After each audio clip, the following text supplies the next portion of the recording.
Have you ever wondered what happens when the edge of the world goes to sleep? Imagine a place where a deep, ancient forest grows so close to the ocean that the roots of the giant trees drink the salty water. Tonight, a warm summer rain is rolling in from the dark horizon, blurring the line between the trees and the tide. If you close your eyes right now, you can smell the wet earth, feel the cool ocean breeze, and hear the secret song of the whispering coast. It is the story of a tiny forest mouse named Barnaby, a glowing sea snail named Pip, and a night when the entire world decided to rest.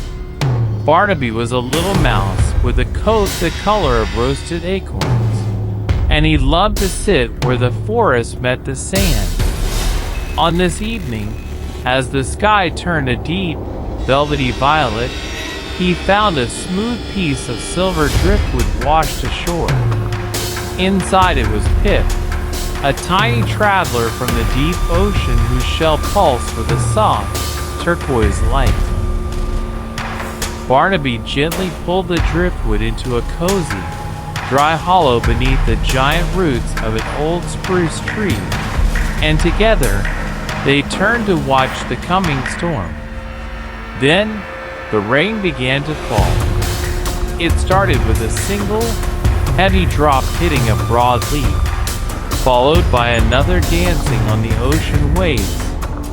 Within minutes, a gentle, steady downpour wrapped the entire coast in a blanket of sound. It was a magnificent symphony of nature. The deep, muffled thrum of rain on the thick forest canopy, the crisp patter of water on the beach pebbles, and the soft, endless hiss of droplets melting into the sea. The rich scent of damp moss and salty air filled the night. As the rain fell, the rest of the world began to drift away. Out in the rolling waves, a family of sea otters wrapped themselves in ribbons of giant kelp, anchoring themselves safely as they floated, rocked to sleep by the cradle of the ocean. Deep in the woods, a mother bear curled tightly around her cubs inside a hollow cedar tree, listening to the steady rhythm on the bark outside. Even the giant whales deep beneath the surface could feel the gentle vibration of the rain drumming on the roof of their world. Barnaby wrapped his tail tightly around his toes, leaning against the warm, dry wood. Beside him, Pip's turquoise light faded into a sleepy, slow heartbeat. The sea and the forest were singing the exact same lullaby, washing away the day and inviting the world to finally close its eyes. Everything was safe, everything was still, and as the rain continued to fall, they all drifted off into a deep, peaceful sleep.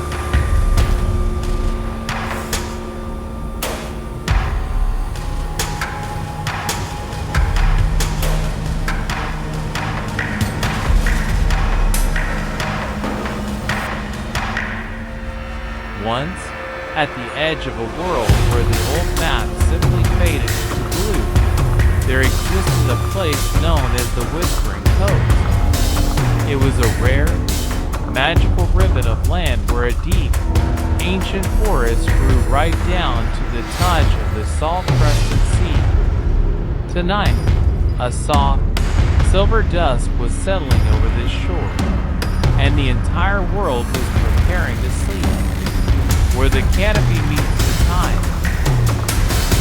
In the heart of the forest lived Barnaby, a small forest mouse with a coat the color of roasted acorns and ears that could catch the faintest rustle of a falling leaf. Barnaby was a creature of the woods. He knew the scent of damp moss, the secret pathways beneath the fern fronds, and the exact pitch of the wind when it blew through the high cedar branches. But Barnaby was also a dreamer. Every evening, he would walk to the very edge of the tree line, where the gnarled roots of a massive, ancient spruce dipped their toes directly into the cool Pacific waters.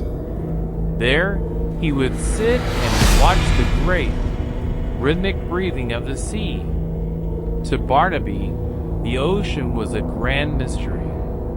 He loved the gentle, repetitive hush, S-H-H-H, hush, S-H-H-H of the waves sliding over the polished gray stones.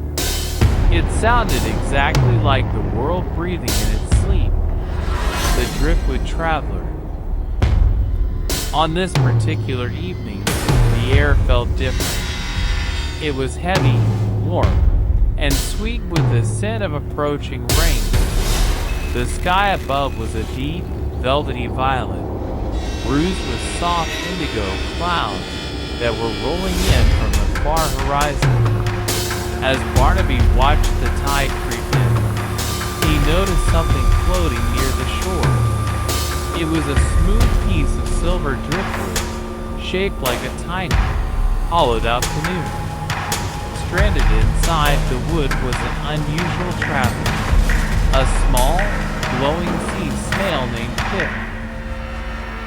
Pip didn't belong to the woods, and Barnaby didn't belong to the waves. But as the little snail washed ashore, their worlds met. Pip's shell cast a soft, bioluminescent turquoise light onto the damp sand, pulsing gently like a tiny, rhythmic nightlight. "Hello, little mouse," Pip whispered, his voice sounding like the tinkling of sea glass in a pocket. "The sky is heavy tonight. A great summer rain is coming from the deep ocean. I can smell it," Barnaby said softly, leaning down. "The forest is waiting for it. The trees are thirsty, and the moss has been dry. Then let us watch it together," said Pip. Barnaby gently lifted the silver piece of driftwood and wedged it safely between two massive, mossy roots of the old spruce tree.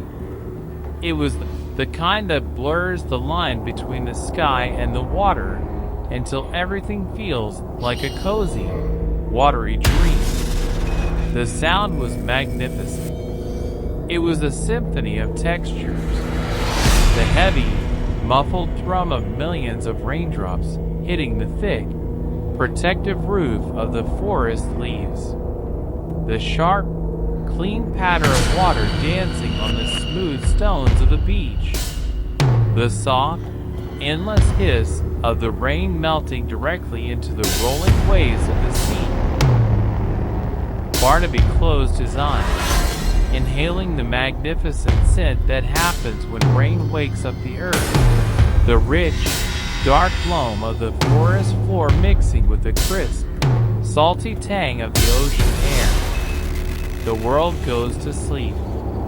From their safe, dry shelter beneath the spruce roots, Barnaby and Pip watched the world grow quiet. Out in the bay, a family of sea otters wrapped themselves tightly in ribbons of giant kelp, anchoring themselves against the gentle sway of the tide. They closed their eyes, letting the cool rain wash over their fur as they floated, completely safe, rocked by the cradle of the ocean.